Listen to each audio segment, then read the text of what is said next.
ओम नमो भगवते वासुदेवाय नमः। मार्गशीर्ष शुक्ल एकादशी आ रही है और हर एकादशी का एक महत्व होता है। ये जो एकादशी है यह मोक्षदा एकादशी कहलाती है और इसमें अपने पितरों के निमित्त किया गया दान पुण्य का बहुत महत्व है। और अगर हम सही मायने में बोले तो अगर इस दिन का व्रत आप करते हैं तो आपके पितरों को बहुत फायदा होने वाला है। और बहुत ही सिंपल तरीका है। बेसिकली जो है चावल की चीजें अवॉइड करना है। उसके बाद आप जैसा चाहें फलों के साथ जूस के साथ इस तरह का आप फास्ट रख सकते हैं। और ये कथा सुनने का बहुत महत्व है। बल्कि मैं तो ये बोलूंगी कि अगर आप फास्ट नहीं भी रह रहे हो तो कम से कम भगवान का कुछ नाम जप करिए और ये कथा जरूर सुनिए। तो आइए हम इस कथा को सुनते हैं। मार्गशीर्ष शुक्ल मोक्षदा एकादशी। श्री युधिष्ठिर ने कहा कि भगवान आप तीनों लोकों के स्वामी, सबको सुख देने वाले और जगत के पति हैं। मैं आपको नमस्कार करता हूँ। हे देव, आप सबके हितैषी हैं। अतः मेरे संशय को दूर करके मुझे बताइए कि मार्गशीर्ष शुक्ला एकादशी का क्या नाम है। उस दिन कौन से देवता की पूजा की जाती है और उसकी विधि क्या है। भगवान कृपया आप मेरे प्रश्नों का विस्तार पूर्वक उत्तर दें। यह सुनकर भक्त वत्सल श्री कृष्ण जी कहने लगे, हे धर्मराज, आपने बहुत ही उत्तम प्रश्न किया है। इसके सुनने से आपका यश संसार में फैलेगा। सो तुम सुनो। मार्गशीर्ष शुक्ला एकादशी का नाम मोक्षदा है। उस दिन दामोदर भगवान की धूप दीप नैवेद्य आदि से भक्ति पूर्वक पूजा करनी चाहिए। अब इस विषय में मैं एक पौराणिक कथा तुमसे कहता हूँ। एक इस एकादशी के व्रत के प्रभाव से नरक में गए हुए माता पिता पुत्र आदि को स्वर्ग की प्राप्ति होती है।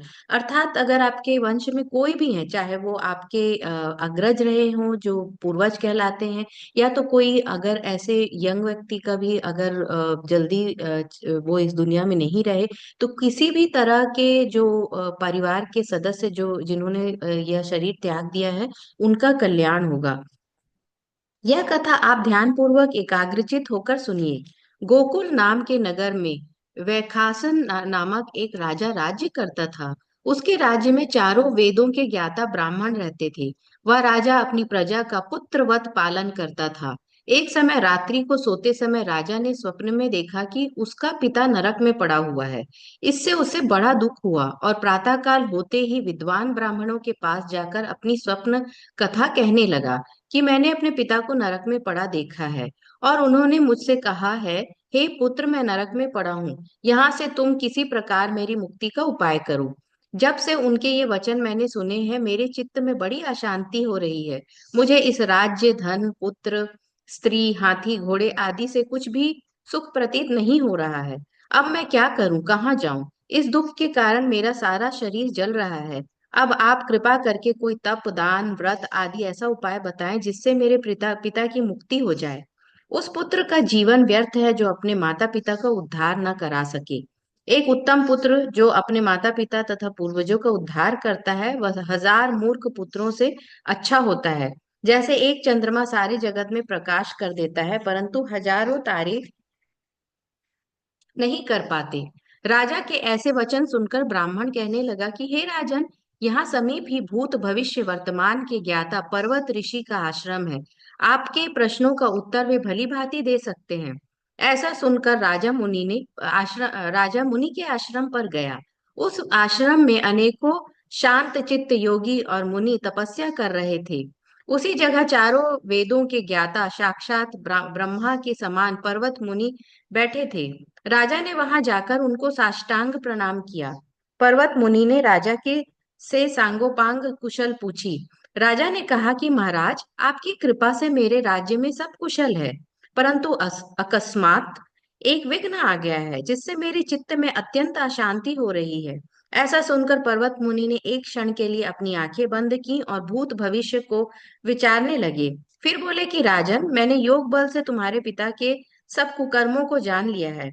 उन्होंने पूर्व जन्म में कामातुर होकर एक पत्नी को रति दी, परंतु सौत के कहने पर दूसरी पत्नी को ऋतुदान मांगने पर भी नहीं दिया। उसी पाप कर्म के फल से तुम्हारे पिता को नरक में जाना पड़ा। तब राजा बोला कि महात्मन, मेरे पिता के उद्धार के निमित्त कोई उपाय बताइए। पर्वत मुनि बोले कि हे राजन, आप मार्गशीर्ष शुक्ला एकादशी को उपवास करें। उस उपवास के पुण्य का अपने पिता के निमित्त संकल्प कर दें। उस एकादशी के पुण्य के प्रभाव से अवश्य ही आपके पिता की मुक्ति होगी।